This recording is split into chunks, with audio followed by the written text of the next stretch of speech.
Physics solution में आपका स्वागत है। हम अपनी क्लास 12th की फिजिक्स का चैप्टर 4 डिस्कस कर रहे हैं, जिसका नाम है गतिमान आवेश एवं चुंबकत्व। ये हमारे इस चैप्टर का चौथा वीडियो लेक्चर है। इससे पहले हम प्रीवियस वीडियो लेक्चर्स में ऑस्टेड का प्रयोग, बायो-सेवर्ट का नियम और बायो-सेवर्ट के नियम के अनुप्रयोग डिस्कस किए थे। और अनुप्रयोगों ने हम लोगों ने वृत्ताकार रूप के केंद्र पर, त्रिज्यखंड के केंद्र पर, वृत्ताकार रूप की अक्ष पर और लंबे अनंत लंबाई के लंबे तार के कारण क्या निकाला था, हम लोगों ने चुंबकीय क्षेत्र का फॉर्मूला निकाला था। ठीक है, तो हमें क्या करना है, इनके न्यूमेरिकल्स करने हैं। न्यूमेरिकल से पहले हम लोग क्या करेंगे, ये समझ लेते हैं चुंबकीय क्षेत्र जो होती है हमारी एक अदिश राशि होती है कि सदिश राशि होती है। ठीक है, तो चुंबकीय क्षेत्र हमारी एक सदिश राशि है और आप जानते हो सदिश राशियां जितनी भी होती हैं उनमें मान और प्लस दिशा दोनों होती है। ठीक है, तो मान तो हम निकाल लेंगे जो हमने प्रूफ करे थे, लेकिन दिशा का क्या करना है। ठीक, तो दिशा देखने के लिए हम लोग क्या करते हैं, दो नियमों को यूज करते हैं। चुंबकीय क्षेत्र की, चुंबकीय क्षेत्र की दिशा। चुंबकीय क्षेत्र हमारी एक सदिश राशि है और सदिश राशि को आप लोग जानते हो मान भी होता है और इनमें क्या होती है, दिशा होती है। तो न्यूमेरिकल करने से पहले हम लोग ये निकालना सीख लेते हैं कि दिशा चुंबकीय क्षेत्र की कैसे ज्ञात की जाती है। ठीक है, तो चुंबकीय क्षेत्र की दिशा निकालने के लिए हम लोग दो नियमों का इस्तेमाल करते हैं। पहला हमारा नियम है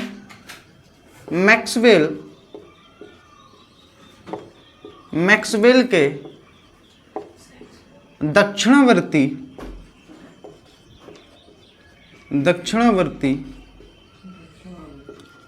पेंच का नियम। ठीक, एक इस नियम से हम लोग चुंबकीय क्षेत्र की दिशा ज्ञात कर सकते हैं, मैक्सवेल के दक्षिणावर्ती पेंच के नियम से। और दूसरा है हमारा दाएं हाथ की हथेली का नियम नंबर 1। नियम नंबर हम 2 भी पढ़ेंगे, वो आगे आएगा। तो हम इन दो नियमों की मदद से बेटा क्या ज्ञात कर सकते हैं, चुंबकीय क्षेत्र की दिशा हम लोग ज्ञात कर सकते हैं। ठीक है, तो वन बाय वन हम इसमें डिस्कस करेंगे कि मैक्सवेल के दक्षिणावर्ती पेंच के नियम से हम लोग कैसे ज्ञात करते हैं और दाएं हाथ की हथेली के नियम नंबर 1 से कैसे ज्ञात करते हैं। आगे हम इसी चैप्टर में डिस्कस करेंगे दाएं हाथ की हथेली का नियम नंबर 2। ठीक है, तो अभी फिलहाल हमें वन पढ़ना है। वन हमें क्या बताएगा, चुंबकीय क्षेत्र की दिशा बताएगा। और मैक्सवेल के दक्षिणावर्ती पेंच के नियम से भी हम बेटा क्या कर सकते हैं, दिशा ज्ञात कर सकते हैं। तो सबसे पहला हम इसमें डिस्कस करेंगे मैक्सवेल का दक्षिणावर्ती पेंच का। मैक्सवेल के दक्षिणावर्ती पेंच का नियम ये क्या कहता है, ये नियम हमसे ये कहता है कि अगर हम अपने हाथ से किसी पेंचकस को पकड़कर उस पेंचकस से किसी पेंच को ना हम उसको कसने की दिशा में घुमाएं, किधर घुमाएं, कसने की दिशा में घुमाएं।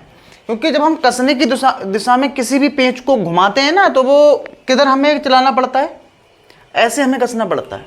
मतलब किसकी दिशा में, घड़ी की दिशा में। इसलिए इसको क्या बोलते हैं हम लोग, दक्षिणावर्ती।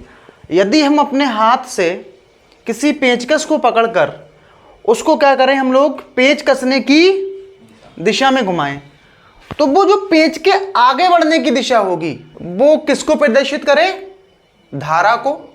तो जो अंगूठा होगा, अंगूठा, ये जो अंगूठा घूमने की जो दिशा है ये किसको बताएगी, चुंबकीय क्षेत्र को। मैं डायग्राम बनाता हूं, ठीक है इसका। जैसे ये हमारे पास क्या है, ये हमारे पास क्या है, एक मैंने इस तरीके से ये बना दिया।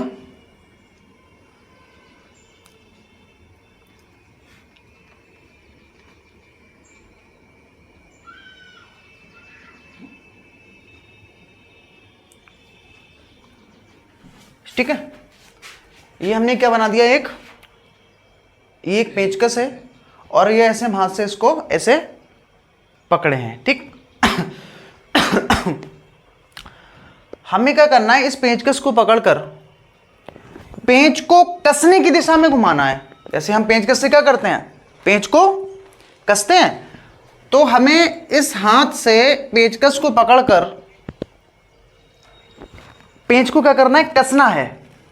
तो आप जानते हो जब किसी भी हम पेंच को कसते हैं तो पेंच क्या होता है, आगे बढ़ता है, अंदर जाता है, मतलब आगे बढ़ता है। उसके आगे बढ़ने की जो दिशा है, उसके जो आगे बढ़ने की जो दिशा है वो किसको प्रदर्शित करे, धारा को। तो जो हमारा ये अंगूठा घूमेगा ना, ये अंगूठा घूमने की जो दिशा है ये किसको बताएगी, चुंबकीय क्षेत्र की दिशा को, ठीक है। जैसे आप इसको ऐसे ऐसे समझ सकते हो, जैसे मेरे पास ये है, आप इसको थोड़ी देर के लिए पेंच मान लें क्योंकि कॉन्सेप्ट हमारा बिल्कुल सेम है, ठीक है। ये है मेरे पास, तो मैंने इसको देखो ऐसे पकड़ के, और ये समझ लो मेरे हाथ में क्या है, पेंचकस है, और मैं ऐसे पकड़ के इसको क्या कर रहा हूँ, घुमा रहा हूँ। देखो ऐसे घुमा रहा हूँ ना पकड़ के, ये ऐसे घुमा रहा हूँ, तो ये लगातार क्या बढ़ रहा है, ये जो है लगातार क्या बढ़ रहा है, ये आगे बढ़ रहा है, आगे कस रहा है ना, ये लगातार क्या हो रहा है, ये आगे बढ़ रहा है। ध्यान रहे, इसको हमें घुमाना किधर है, हमें घुमाना है इसको कसने की दिशा में। किधर घुमाना है, कसने की दिशा में। जब कसने की दिशा में आप इसको घुमाओगे ना तो ये क्लॉकवाइज आपका हाथ घूमेगा। देखो घूम रहा है ना, जिस तरफ घड़ी चलती है उस तरफ घूम रहा होगा आपका हाथ, ये ठीक ऐसे घूम रहा है, ठीक। तो ये जो पेंच आगे जा रहा है ये किसकी दिशा को प्रदर्शित करे, धारा की दिशा को। तो ये आपका जो अंगूठा घूम रहा है ना, ये अंगूठा घूमने की जो दिशा है ये पता किसको बताएगी, ये बताएगी चुंबकीय क्षेत्र की दिशा को, ठीक है। अब देखो मैं एक एग्जांपल से बताता हूं मैं आपको। यहां पर जैसे हमने क्या कर लिया, ये एक तार है, सही है, इसमें धारा किधर बह रही है, ऊपर बह रही है। धारा किधर बह रही है, ऊपर बह रही है। मैंने एक पॉइंट मान लिया यहां पर P और यहां पर एक पॉइंट मान लिया Q।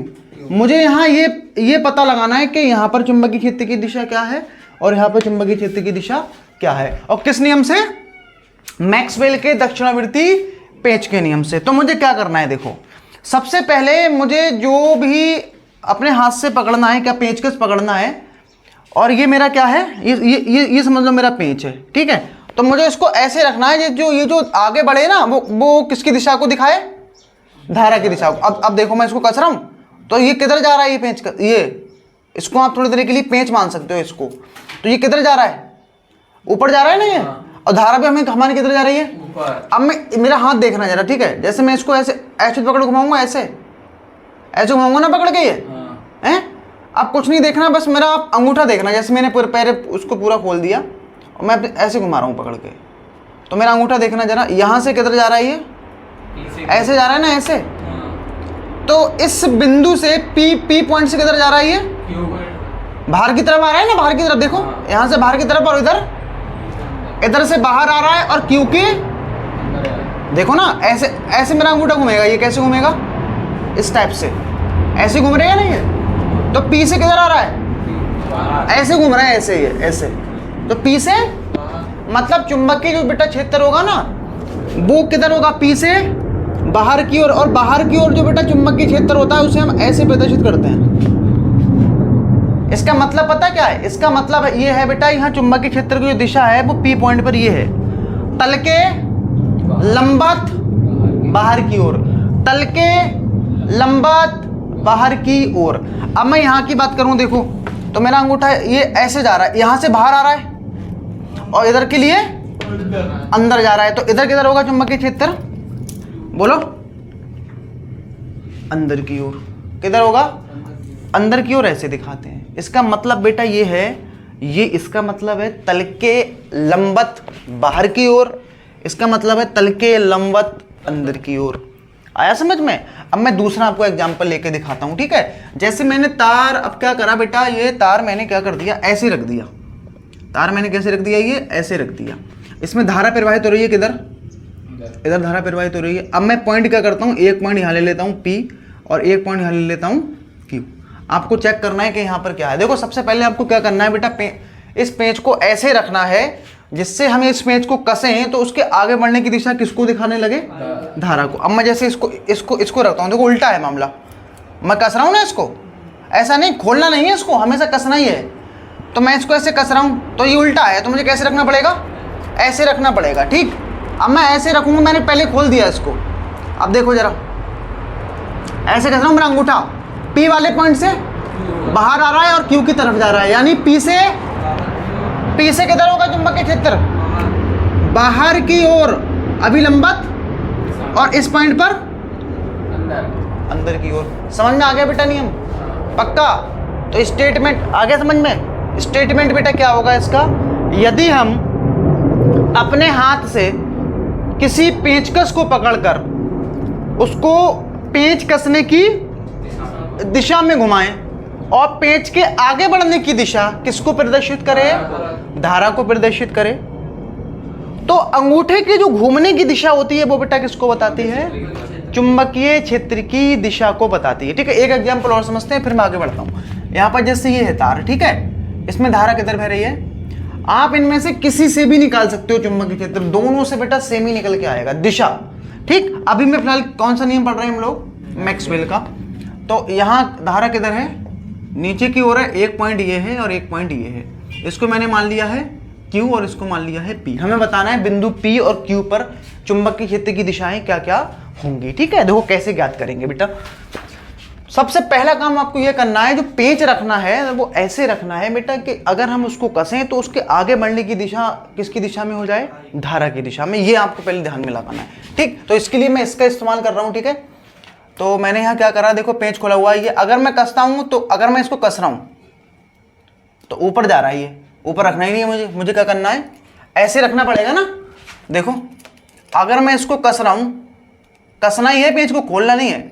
जैसे मैं इसको कस रहा हूँ तो देखो पेंच आगे बढ़ रही है, नीचे की तरफ जा रहा है ना इधर, और धारा भी हो गया कम। अब अंगूठा देखना मेरा कैसे नच रहा है, ये इस तरीके से जा रहा है अंगूठा, P से मतलब P से बाहर की तरफ और Q की तरफ है ना, P से बाहर की ओर और Q की अंदर की ओर, ये तो निकल के आ रहा है। मतलब यहां से अगर मैं बात करूं तो P जो है इससे किधर होगा, और इधर अंदर की ओर। आगे समझ में? ठीक, तो ये वाला नियम बेटा किसका है, मैक्सवेल का नियम। अब हम इसकी बात कर लेते हैं। पहले मैक्सवेल का नियम सुन लो क्या था। यदि हम अपने हाथ से पेंचकस को पकड़कर उसको पेंच कसने की दिशा में घुमाएं और पेंच के आगे बढ़ने की दिशा किसको प्रदर्शित करे, धारा को, तो जो अंगूठे की घूमने की जो दिशा होती है वो किसको बताती है, चुंबकीय क्षेत्र की दिशा को प्रदर्शित करती है। और कैसे निकालते हैं मैंने आपको बता दिया। ठीक है, अब हम किसका नियम पढ़ेंगे यहाँ पर, दाएं हाथ की हथेली का नियम नंबर 1। ठीक है, दाएं हाथ की हथेली का नियम नंबर 1। तो दायां हाथ कौन सा होता है इनमें से, ये वाला दायां हाथ फैला लिया, ये होती है क्या, हथेली हो गई है, और ये क्या है, आपको इस तरीके से बेटा फैलाना है। ये जो अंगूठा है और ये जो हथेली है एक दूसरे के क्या हो, परपेंडिकुलर। परपेंडिकुलर का मतलब होता है लंबवत हो एक दूसरे के। ऐसा नहीं किसी का अंगूठा ऐसे है किसी का ऐसे नहीं होना चाहिए बिल्कुल। आप देख सकते हो ये जो एंगल बन रहा है ना हथेली और अंगूठे के बीच में, कितना होना चाहिए, 90 डिग्री का, तभी काम हो पाएगा, अन्यथा नहीं होगा। ठीक है, आपको करना क्या है, देखो मैं ऐसे हाथ में यहां बना रहा हूं, ठीक है, ठीक ऐसे मैंने दिखा दिया हाथ। आप दोनों नियम सीखने के बाद में जिससे निकालना चाहो धारा की दिशा उससे निकालना। ठीक, मैं यहाँ क्या कर रहा हूँ बेटा, बना दे रहा हूँ। मैं छोटा सा एक ऐसे हाथ बना दिया मैंने यहाँ पर, ये इस टाइप से, ये आ गई बेटा उंगलियां, और ये आ गया अपना, ये क्या आ गया, ये क्या आ गया, ये आ गया बेटा अंगूठा। ठीक, ये आ गया अपना अंगूठा। और हमें कैसे फैलाना है इनको, बिल्कुल बिल्कुल ये लंबवत रखना है ऐसे, ये 90 डिग्री पर। ठीक, अब ये जो हमारी उंगलियां होंगी ना, उंगलियां हमारी, ये जो उंगलियां हैं, ऐसे हाथ है, उंगलियां हैं हमारी, ये उंगलियां उस तरफ रखनी है जिस बिंदु पर हमें चुंबकीय क्षेत्र की दिशा ज्ञात करनी है। सही है। और अंगूठा जो है ना, अंगूठा ये रखना है बेटा हमें आई की दिशा में, आई की दिशा में, आई की दिशा में, और ये किधर रखनी है,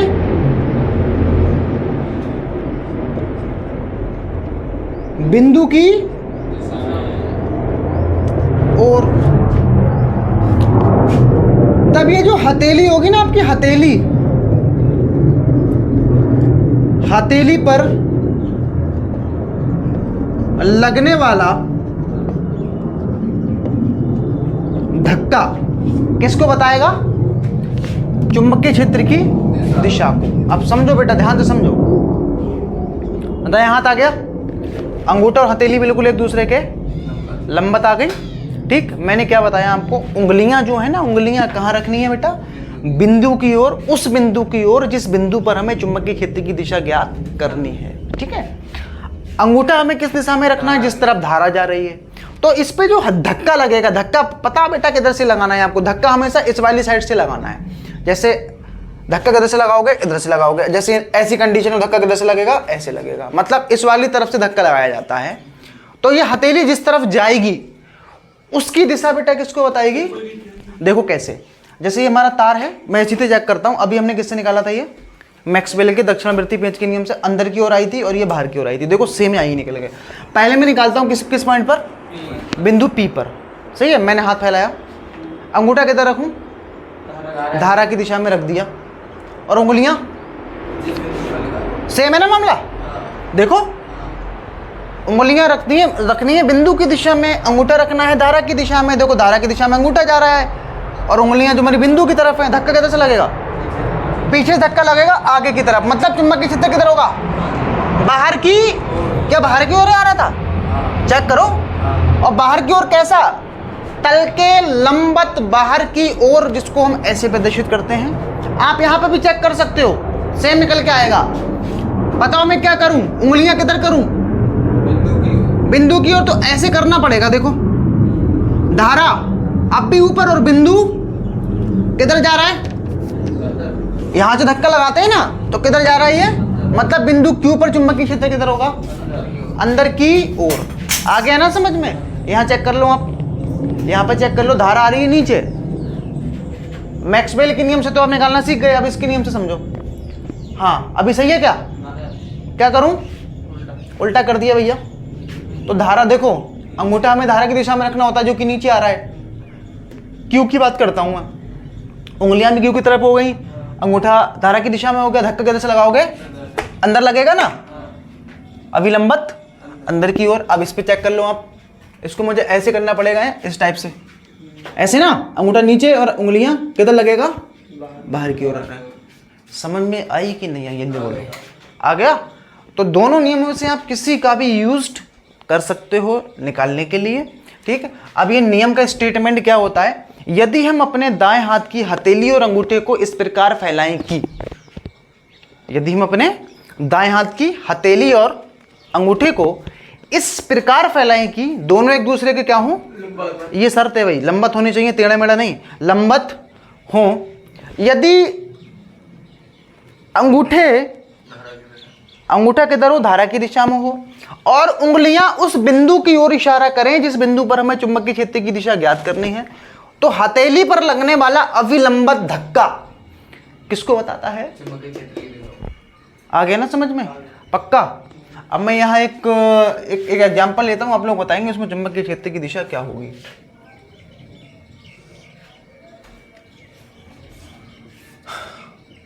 मैंने ऐसे कर दिया, इसमें एक पॉइंट ये है और एक पॉइंट ये है, ये क्यू पॉइंट और ये पी पॉइंट। ठीक, आपको बताना है कि चुंबकीय क्षेत्र की दिशा आखिर यहाँ पर क्या होने वाली है। तो मैं दोनों नियम से आपको बताता हूँ, आपकी प्रैक्टिस भी हो जाएगी और दोनों नियम अच्छे से समझ में भी आ जाएंगे। ठीक, अब बेटा यहाँ पर मुझे क्या करना है, मैक्सवेल का नियम लगाना है। तो पेंच को हम ऐसे रखेंगे, जैसे ये पेंच हमारा कस रहा है, कसना होता है ना इसको। तो अगर हम इसको कसेंगे, तो मैं ऐसे रख देता हूँ, जैसे हम इसको ऐसे कसेंगे तो अंदर बढ़ रहा है ये, तो अंदर बढ़ने की दिशा में रखना, हमें धारा की दिशा में रखना है इसको। तो मैं कैसे रखूंगा इसको, ऐसे रखूंगा। देखो अभी ये खुला हुआ है पेंच, अब मैं इसको कसूंगा तो आगे बढ़ रहा है, ये आगे बढ़ रहा है ना आगे। तो आगे बढ़ने की दिशा किसको बताएगी, है धारा आगे बढ़ रही है इसमें, ये धारा है, धारा किधर जा रही है, आप किसी से भी निकाल सकते हो, कोई बाउंडेशन नहीं है कि मैक्सवेल से निकालो कि उससे निकालो। अगर हाँ पेपर में आ जाता है कि मैक्सवेल का नियम समझाइए, तब आपको मैक्सवेल का नियम ही एक्सप्लेन करना है, इसका आएगा तो इसका करना है। लेकिन हाँ न्यूमेरिकल में कंडीशन आती है तो आप दोनों में से किसी भी नियम से चुंबकीय क्षेत्र की दिशा को ज्ञात कर सकते हो, कोई बाउंडेशन नहीं है, ठीक है।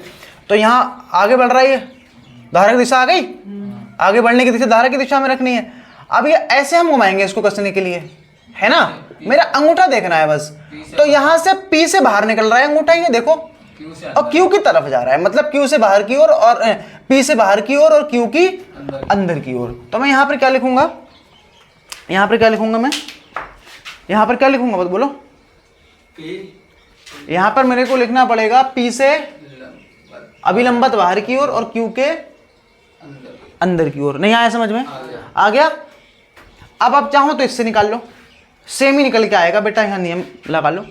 अब हमें क्या करना है, इसको धारा की दिशा में रखना है। देखो धारा की दिशा में आ गया ये अंगूठा, ये उंगलियां बिंदु क्यू पर होनी चाहिए। धक्का धक्का मारोगे बाहर से किधर जाएगा, अंदर, तो अंदर आ गया। देखो अब इस पे निकालते हैं, देखो सेम है कंडीशन, धक्का बाहर से मतलब अंदर से लगेगा बाहर की तरफ, तो अभिलंबत बाहर की ओर। आ गया समझ में?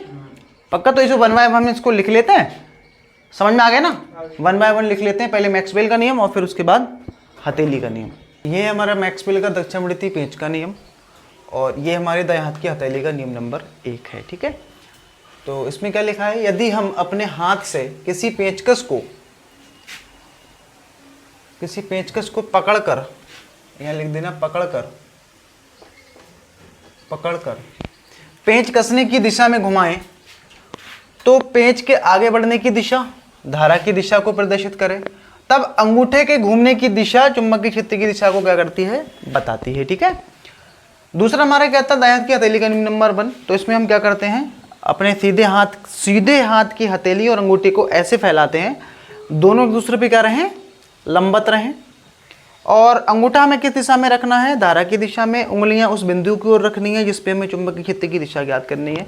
तब इस पर जो धक्का लगेगा वो किसको बताता है, चुंबकीय क्षेत्र की दिशा को प्रदर्शित करता है, ठीक है। अब हम दिशा निकालना सीख चुके हैं, अब हम इसमें क्या करेंगे, चुंबकीय क्षेत्र के न्यूमेरिकल से स्टार्ट करेंगे, ठीक है। तो पहला न्यूमेरिकल देखते हैं। इसमें हमारा क्वेश्चन है, इसमें लिखा है दिए गए चित्र में एक सीधे चालक में 2 एम्पीयर की धारा प्रवाहित हो रही है। चालक से 2.73 सेंटीमीटर की दूरी पर बिंदु P पर चुंबकीय क्षेत्र का मान और हमें क्या निकालना है, दिशा निकालनी है, ठीक है। दिशा तो आप निकाल सकते हो, पहले हमें क्या ज्ञात करना है, मान ज्ञात करना है। अच्छा आप देख सकते हो बेटा, ये एक तार बोला है इसने, सीधा चालक तार है ना, ये तार है। और तार के कारण बेटा किसी भी बिंदु पर हम चुंबकीय क्षेत्र की दिशा का फॉर्मूला कैसे क्या होता है, B बराबर μ0 अपॉन में 4 पाई I अपॉन A, और ये आता है साइन φ1 प्लस का साइन φ2। ये फॉर्मूले से बेटा हम लोग निकालते हैं तार के कारण चुंबकीय क्षेत्र का मान, ठीक है। तो आप देख सकते हो इसमें सब कुछ हमें दे रखा है, ये हमें एंगल दे रखे हैं φ1 φ2। आप किसी को φ1 φ2 मान सकते हो, कोई भी दिक्कत नहीं आएगी, क्योंकि बेटा बीच में क्या लगा है, प्लस लगा है। आप φ1 किसी को मान लो, φ2 किसी को मान लो, कोई फर्क नहीं पड़ेगा। और दोनों के साथ साथ क्या है, साइन है। तो किसी को भी यहाँ φ1 मान सकते हैं और किसी को भी यहाँ φ2 मान सकते हो। तो सबसे पहला बेटा अब काम करना है, हमें चुंबकीय क्षेत्र का मान बताना है, B का मान बताना है, ठीक। तो मैं यहाँ सॉल्व कर देता हूँ, बाकी हमें सब कुछ बेटा इसमें दे रखा है, सब कुछ हमें दे रखा है। मैं डायरेक्ट बेटा फॉर्मूला लगा देता हूँ। क्या होता है फॉर्मूला, B बराबर μ0 अपॉन में 4 पाई I अपॉन A, और ये क्या आ जाता है अंदर, साइन φ1 प्लस का साइन φ2। यहां पर बेटा इसका मान कितना है, इसका मान कितना है, इसका मान होता है 10 की पावर माइनस के 7 होता है। धारा कितनी प्रवाहित हो रही है, धारा हो रही है इसमें 2 एम्पीयर की प्रवाहित, 2 एम्पीयर लगा देते हैं, बटा लगा देता हूं मैं। ए का बेटा मान, ए होती है दूरी, तार से जिस पॉइंट, तार से बिंदु तक की दूरी, तो तार से बिंदु तक की दूरी कितनी है, 2.73, वो भी सेंटीमीटर में है। और सारे मान हमने लगाए MKS पद्धति में, तो मैं क्या करूँगा 10 की पावर -2 से यहाँ पर और गुणा मुझे करना पड़ेगा, है ना, क्योंकि ये हमारा सीजीएस पद्धति का है तो मैं एमकेएस में चेंज करना पड़ेगा। उसके बाद ये जो साइन φ1 है, चाहे आप 60 मान लें चाहे 30 मान लें, कोई फर्क नहीं पड़ने वाला है। मैं फिलहाल इसको क्या बोल दे रहा हूँ, इसको 30 डिग्री और प्लस इस वाले को 60 डिग्री, कोई फर्क नहीं पड़ने वाला है इससे। तो यहाँ पर मैं क्या कर रहा हूँ 10 की पावर -7 गुणा 2 और ये आ जाएगा 2.73 इंटू 10 की पावर -2। इसका मान कितना होता है, साइन 30 का मान होता है 1/2 और साइन 60 का मान होता है √3/2। ठीक है, √3/2 आ गया ये। और फिर मैं इसको थोड़ा और सॉल्व कर लेता हूँ। ये पावर ऊपर जाके कुल मिला के 10 की पावर -5 रह जाएगी बटे में 2 और नीचे आ जाएगा 2.73। ठीक, अब मैं इसको क्या कर रहा हूँ, देखो इसको थोड़ा सॉल्व कर लेते हैं। लासा आ जाएगा 2, लासा कितना आ जाएगा 2 आ जाएगा, तो 1 पॉइंट कितना आ जाएगा, ये √3 आ जाएगा। यहाँ पर बेटा हम लोग √3 का मान लगा देंगे। √3 का मान पता है कितना होता है आपको, √3 का बेटा मान होता है, √3 का बेटा मान होता है 1.732। पूरा मान कितना होता है √3 का मान, √3 का बेटा वैल्यू होता है 1.732 √3 का मान। ठीक, और बटे में कितना चल रहा है 2 चल रहा है। मैं यहाँ 2 अंकों तक लगा देता हूँ। 10 की पावर -5 बटे इंटू 2 और ये 2.73, ये जुड़ के आ जाएगा बेटा कितना, एक में 1.73 जोड़ेंगे तो 2.73 और बटे में 2 आ जाएगा। इससे ये कैंसिल हो जाएगा और इस √2 से ये √2 कैंसिल हो जाएगा।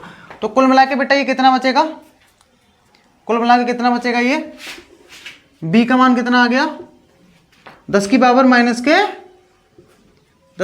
-5 और b का बेटा मात्रक होता है टेस्ला। तो ये हमें क्या मिल गया, मान मिल गया इतना। ठीक, इस बिंदु P पर इतना बेटा चुंबकीय क्षेत्र होने वाला है। ठीक है, अब हम यहाँ क्या करेंगे, हमसे दिशा पूछ रहा था, वो दिशा मैंने आपको निकालने के लिए 2 नियम बताए हैं। चाहे तो आप मैक्सवेल का दक्षिणावर्ती पेंच का नियम लगा लो या फिर कौन सा नियम लगा लो, जो भी आप लगाना चाहें वो नियम यहाँ पर आप अप्लाई कर सकते हो। ठीक, तो मैं फिलहाल ये वाला नियम लगाता हूँ, दाएं हाथ की हथेली का नियम नंबर 1। तो इसको मैंने ऐसे फैला लिया, तो अंगूठा मुझे किधर रखना है बेटा, धारा की दिशा में। तो धारा की दिशा में तो इसके नीचे करना पड़ेगा, है ना। कैसे करना पड़ेगा, नीचे करना पड़ेगा। तो धक्का किधर लगेगा बिंदु P पर, बाहर की तरफ ना, मेरी हथेली में धक्का किधर लगेगा, बाहर की तरफ। और बाहर की तरफ जो चुंबकीय क्षेत्र होता है उसमें कैसे दिखाते हैं, ऐसे इस टाइप से। तो ये जो चुंबकीय क्षेत्र है इसका मतलब क्या है कि अभिलंबत तल के लंबत बाहर की ओर। तो ये हमारा क्या हो जाएगा बेटा, दिशा सहित चुंबकीय क्षेत्र का मान। तो ये हमारा क्या है, आंसर है। अगला क्वेश्चन करते हैं इसमें। तो इसमें हमारा ये दूसरा क्वेश्चन है। इसमें लिखा है संलग्न चित्र में प्रदर्शित वर्गाकार धारावाही फ्रेम ABCD के केंद्र ऊपर हमें चुंबकीय क्षेत्र ज्ञात करना है और फ्रेम की जो भुजा है उसकी लंबाई a मीटर है और इसमें I करंट जो है प्रवाहित हो रहा है। इसके सेंटर पे हमें चुंबकीय क्षेत्र ज्ञात करना है।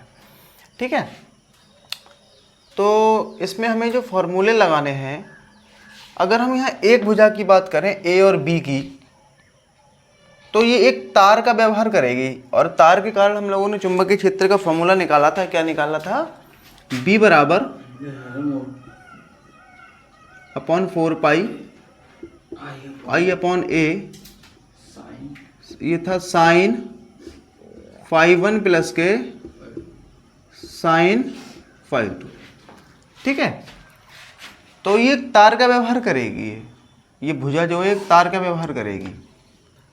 तो इसमें हम लोग क्या करेंगे, इस फार्मूले से निकालेंगे। तो हम केवल क्या करेंगे, यहाँ पर AB भुजा के लिए ही निकालेंगे। जितना AB भुजा के लिए होगा उतना ही चुंबकीय क्षेत्र BD के लिए होगा, उतना ही CD के लिए होगा, उतना ही AC के लिए होगा। क्यों, क्योंकि ये हमारा ये जो डायग्राम है ये हमारा सिमेट्रिकल डायग्राम है, सममित है ना, क्योंकि हमें केंद्र पे पूछा है और सबकी भुजा भी A है, करंट भी I बह रही है ना। तो बिंदु की दूरी भी समान होगी। तो हम क्या करेंगे, केवल एक भुजा के लिए निकाल लेते हैं यहाँ से। तो मैं किसके लिए निकालूंगा बेटा, ए और बी भुजा के लिए, और फिर उतना ही बेटा ए सी के लिए होगा, उतना ही सी डी के लिए होगा, उतना ही अपना बी डी या डी बी जो भी बोलो सेम ही होगा, क्योंकि डायग्राम हमारा सिमेट्रिकल है।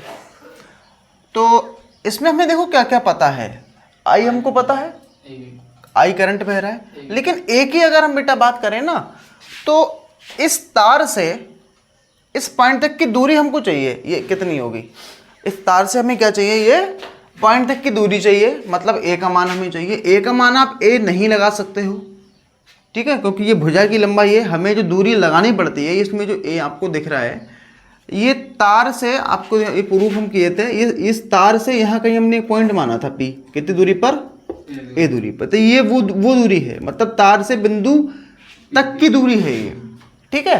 तो ऐसे बेटा इस तार से इस बिंदु तक की दूरी हमें चाहिए, पहली बात ये वाली दूरी चाहिए, कितनी होगी ये, ठीक है, ये दूरी हमको चाहिए।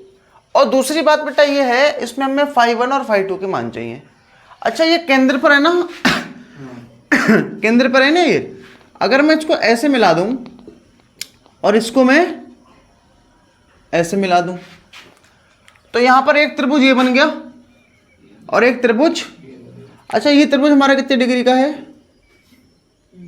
90 डिग्री का है ना, कितने डिग्री का एंगल है ये 90 डिग्री का है अपना, ठीक। अच्छा ये वाली दूरी कैसे निकालें हम लोग, ये दूरी कितनी होगी, ये वाली दूरी कितनी होगी, अगर हम बेटा यहाँ इस एंगल की बात करें, इस बार ये वाला एंगल और इधर ये वाला एंगल,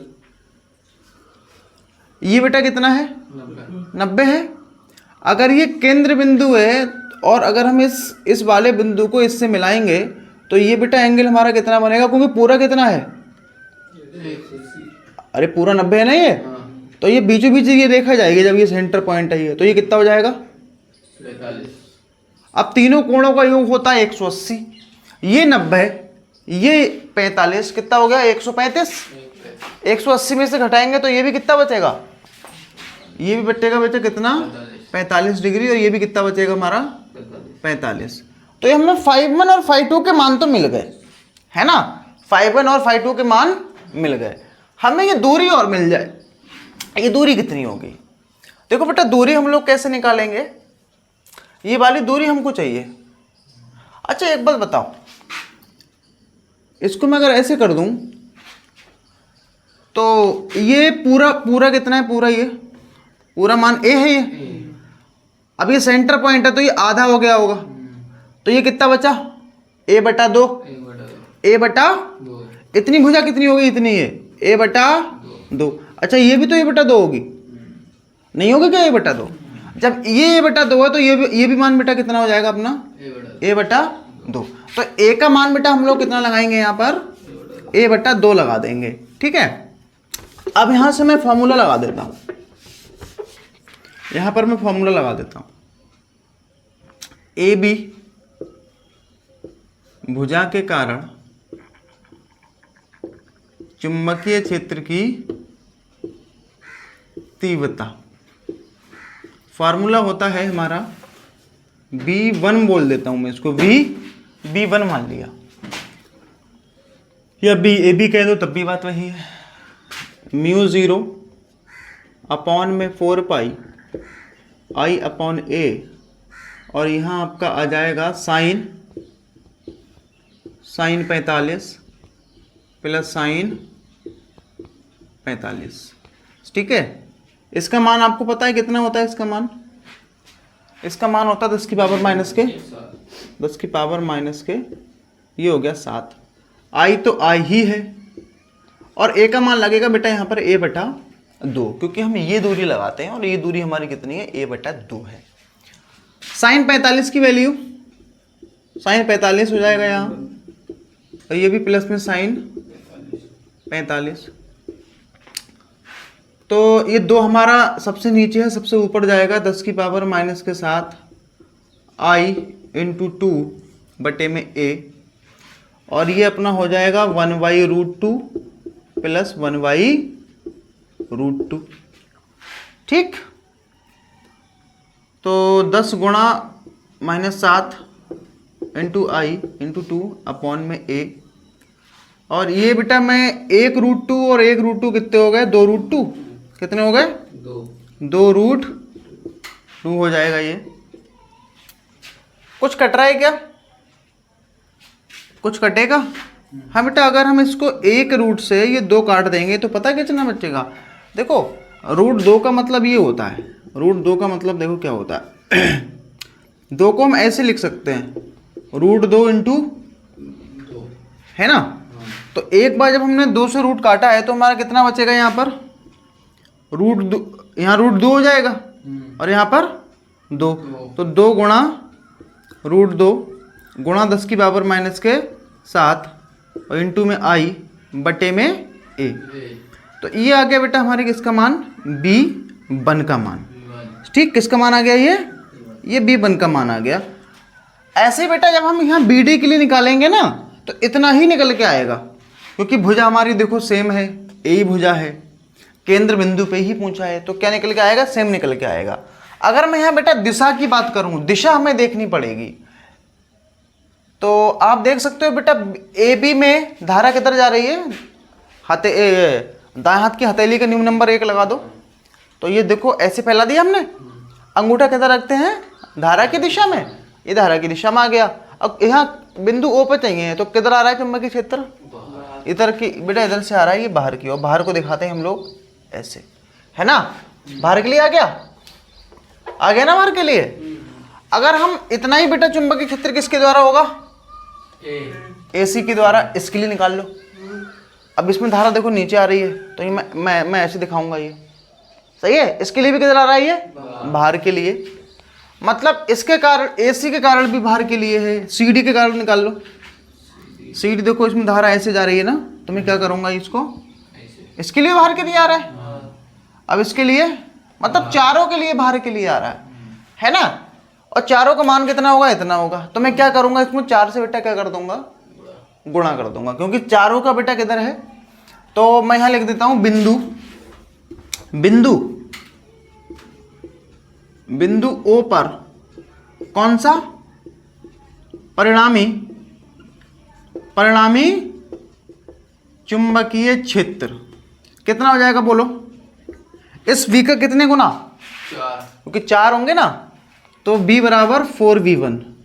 B1 का यहाँ मान रख देते हैं, ये हमारा आंसर आ जाएगा फिर। तो 2 इंटू √2 और गुणा 10 की पावर माइनस के 7 इंटू आई बटे में A। तो 4 दूनी 8 हो जाएगा ये, 8√2 गुणा 10 की पावर माइनस के 7 इंटू आई बटे में A।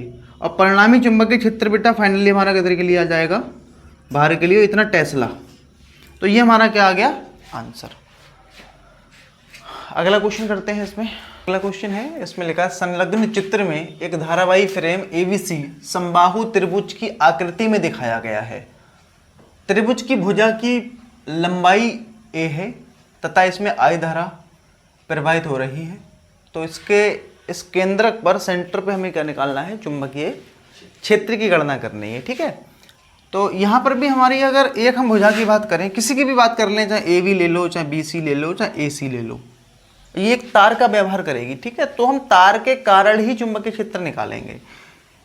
केंद्र बिंदु O पर, ये इसको O मान लेते हैं। ये केंद्र बिंदु क्या है अपना? O है। तो वही फॉर्मूला हमें लगाना है जिसमें φ1 चाहिए, φ2 का मान हमको चाहिए होगा, है ना? φ1 चाहिए, φ2, और यहाँ से यहाँ तक की ये दूरी हमको चाहिए। ठीक है, तो इसको मैं मिला देता हूँ पहले ऐसे, ये वाली दूरी हमको चाहिए होगी, और इसको मैं क्या कर रहा हूँ, इसको ऐसे ऐसे मिला दिया, इसको ऐसे मिला दिया यहाँ पर, और इसको ऐसे मिला दिया। ठीक, अगर ये बेटा सेंटर पॉइंट है तो ये हमारा कितना 90 है, तो ये सेंटर पॉइंट है, तो ये वाली जो रेखा है ये बिल्कुल बीचों बीच से जाएगी यहाँ पर। और ये प्रत्येक बेटा एंगल कितना होता है समबाहु त्रिभुज में? 60 डिग्री का। कितना होता है? समबाहु त्रिभुज बेटा वो त्रिभुज होता है जिसके प्रत्येक कोण 60 डिग्री के होते हैं और भुजा सबकी, भुजा की लंबाई एक समान होती है। अगर ये बेटा 60 है और ये बीचों बीच से गया है तो बताओ इधर का कितना होगा? ये 30 हो जाएगा ना। तो 60 और 30 कितने होते हैं? 60 और 30 कितना होता है? 60 और 30 सॉरी 90 और 30 कितना होता है? 120। 120 और टोटल तीनों का योग होता है 180। कितना बचेगा ये वाली भुजा कितनी हो जाएगी? ये हो जाएगी 60, है ना। जब ये 60 है तो बेटा इधर की भी कितनी होगी? ये भी 60 हो जाएगी। तो अल्फा सॉरी φ1 और φ2 के मान हमें मिल गए। ठीक, φ1 और φ2 मिल चुका है। अब यहाँ पर हमें क्या करना है? किसका मान निकालना है? ये दूरी निकालनी है कि ये दूरी कितनी है ना। ये दूरी हमें फाइंड करनी है बेटा, कितनी होगी ये दूरी। ठीक, कैसे निकालना है इस दूरी को हम, ये थोड़ा समझ लेते हैं। ये दूरी कैसे निकलेगी? तो एक चीज बताओ बेटा, अगर मैं इसको इधर मिला दूं तो ये भुजा मेरी आधी हो गई। भुजा कितनी हो गई है? आधी। जब ये भुजा आधी हो गई तो पूरी भुजा कितनी है? ये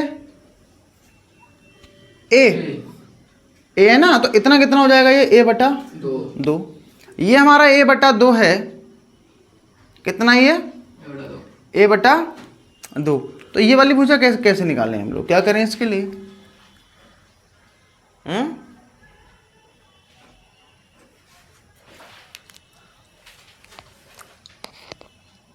कैसे निकलेगी भाई ये वाली भुजा?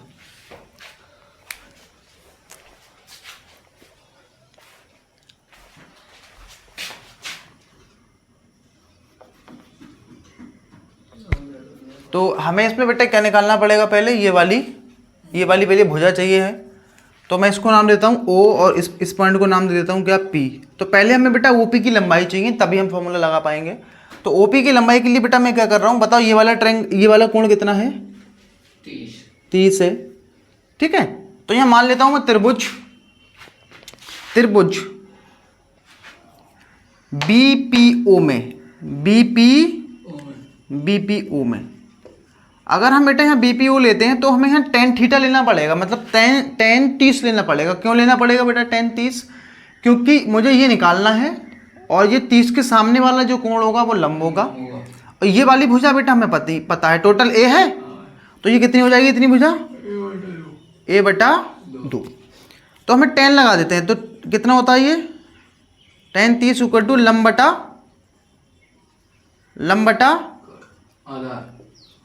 आधार। लंब कितना है? लंब है आपका OP और आधार वैसे तो BP है, मैं डायरेक्ट मान लगा देता हूं उसका a बटा 2। tan 30 का बेटा मान लगा दो यहाँ पर। tan 30 की जो वैल्यू होती है ना, tan 30 की वैल्यू होती है बेटा 1/√3 और इधर आ जाएगा अपना 2OP बटे में a। OP का मान यहाँ से निकाल लो। तो एक काम करते हैं, इस 2 को a को इधर ले जाते हैं, तो a बटा √3 2 हमारा ये इसके बटे में आ जाएगा, तो ये हो जाएगा 2 इक्वल टू OP। तो ये बेटा हमें भुजा मिल गई a बटा 2√3। अब हम फॉर्मूला लगा देते हैं। भुजा BC के कारण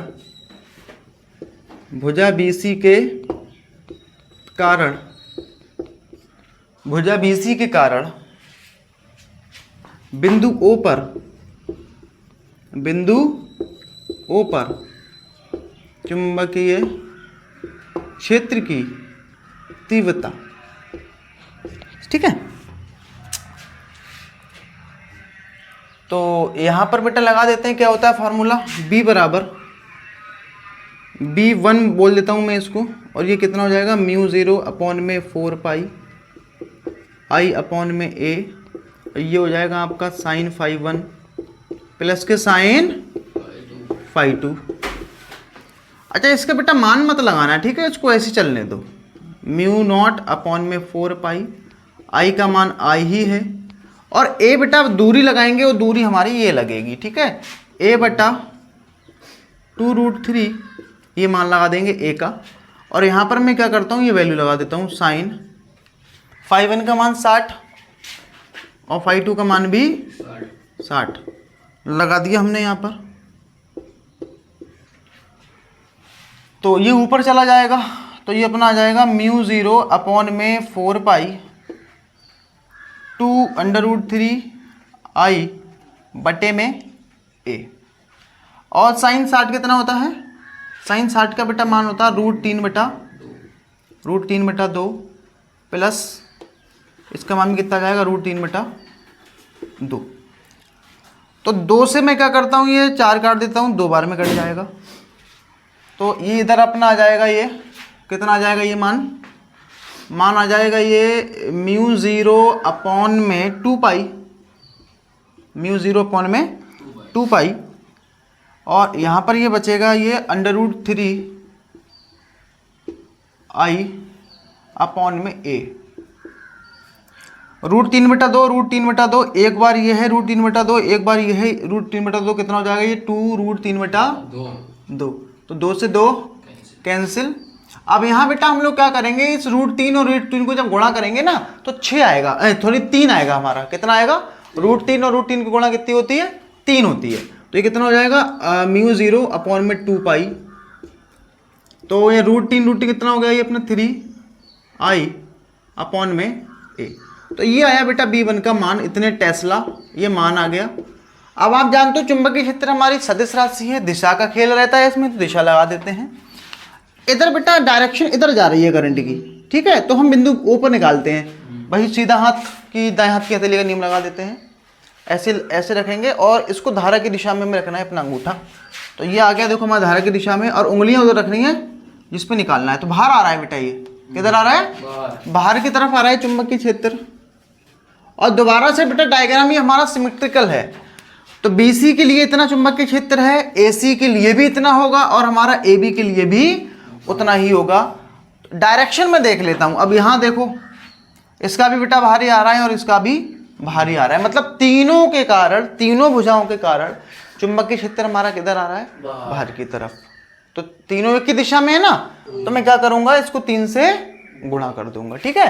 तो मैं यहाँ क्या लिखूं, यहाँ पर बिंदु O पर, यहाँ मैं थोड़ा मिटा देता हूँ यहाँ से, ये किस पे निकालना है हमें? बिंदु O पर